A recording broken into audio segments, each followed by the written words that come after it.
Hi. Hello. Here we are in Niagara Falls, picking up where we left off in the Ray Franz, the In Search of Christian Freedom book.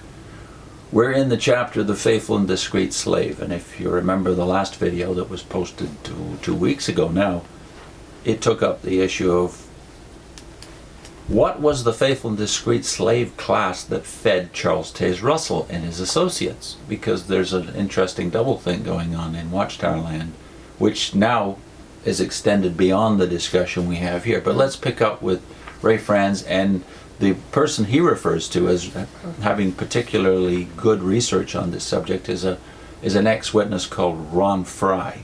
Okay. And so we'll pick up with Ron Frye's discussion of who fed Charles Taze Russell. Okay. Ron Frye, mentioned earlier, made an intensive study of this subject.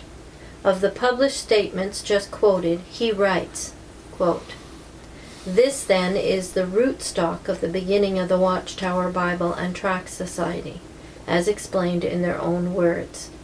It completely repudiates their carefully laid premise regarding the so-called faithful and discreet slave class. By the year 1870, when young Russell began his independent study of the Bible, the so-called faithful and discreet slave class would have been more than 1800 years old. The question has to be answered. Where was this faithful and discreet slave congregation? How could Russell revive the great truths taught by Jesus and the apostles, independently of the channel of communication, Jehovah's earthly organization?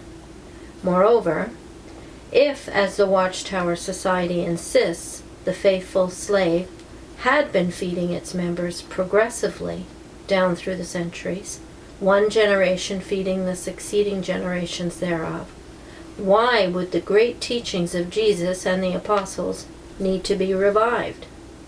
They would not if the premise regarding the faithful and discreet slave class were true." End of quote. Perhaps the most telling evidence of all this is to be found in Russell's own writings. In the October 1, 1909 Watchtower, quoted in chapter 4, he has his friends saying that for generations all Bible study by them and their forefathers had been, quote, all to no purpose, unquote. Only when the Lord sent them the Bible keys, and that's the Watchtower expression, through the society, which Russell formed, headed, and controlled, were they able to come to the light. If, as presently taught, a faithful and discreet slave class, as a close-knit body, again their phrase, had been operative from Pentecost forward, with one generation feeding the succeeding generation, where was it in the time of these persons and their forefathers? Had their generations somehow been skipped?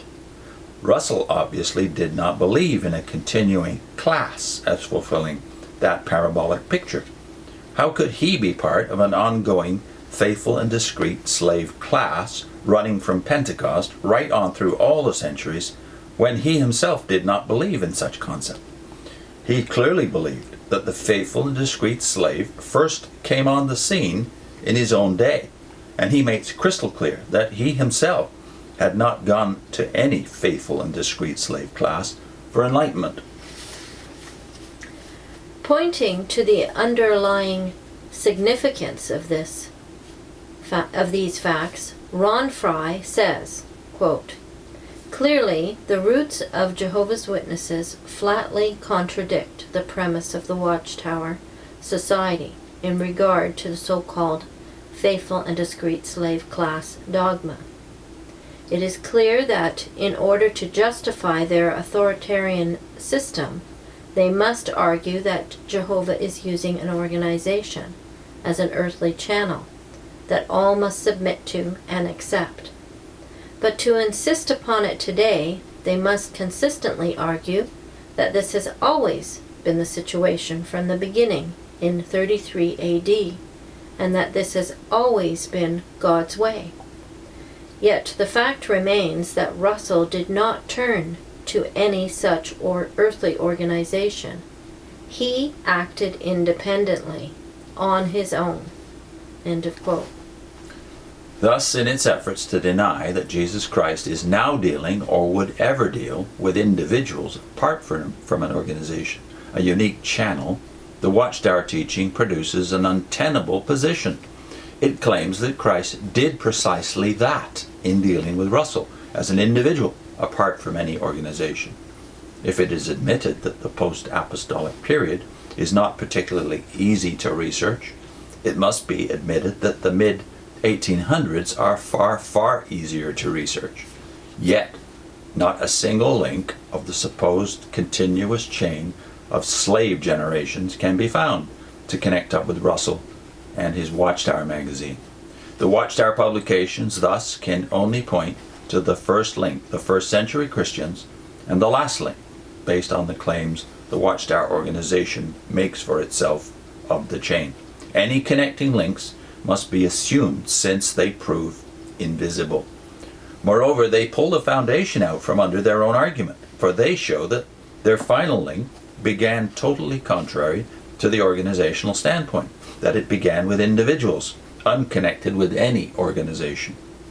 This facet of their carefully constructed teaching about the faithful and discreet slave class proves to be a mere house of cards which their own statements cause to fall flat. So his point is that Russell, he believed that he was the beginning of the faithful and discreet slave, that it was something that was predicted for the future, right?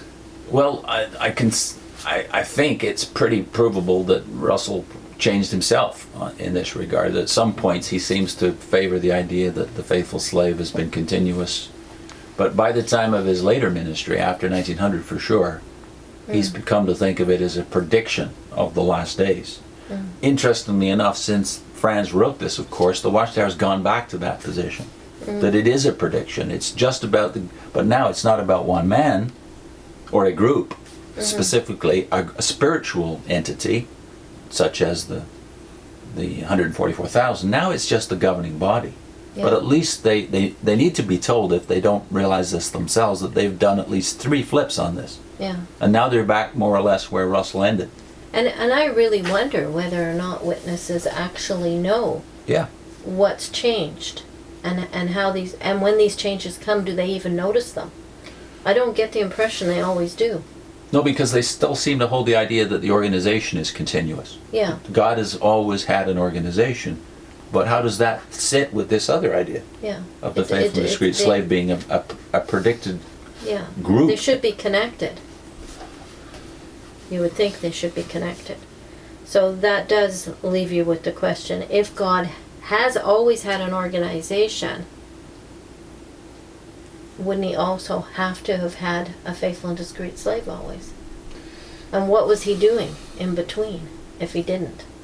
Yeah, what was Jesus Christ doing? Because in the next segment we'll see that Ray himself has to reconcile this thought, whichever way you go with that interpretation of the faithful slave. It's difficult to reconcile with all of the other strands of witness understanding of history. For instance, increasing light. So the next subhead is generations of a slave class conveying ever increasing light, ? In the next segment.